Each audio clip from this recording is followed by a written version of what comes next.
بسم اللہ الرحمن الرحیم۔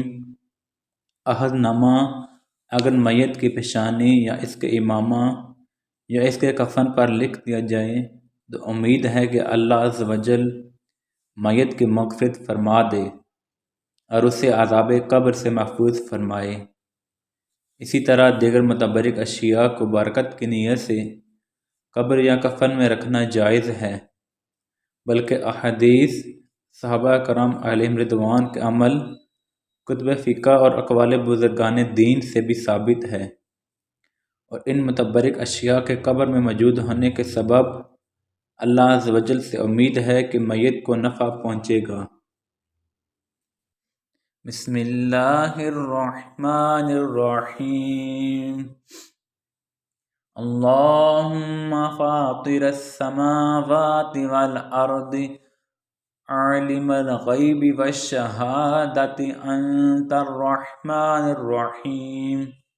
اللہم انی اعہد الیک فی ہذہ الحیاة الدنیا واشہد ان لا الہ الا انت وحدک لا شریک لک واشہد ان محمدا عبدک ورسولک فلا تکلنی الی نفسی فإنک ان تکلنی الی نفسی تقربنی الی الشر وتباعدنی من الخیر وانی لا اتکل الا برحمتک فاجعل لی عندک عہدا توفیہ الی یوم القیامۃ انک لا تخلف المیعاد۔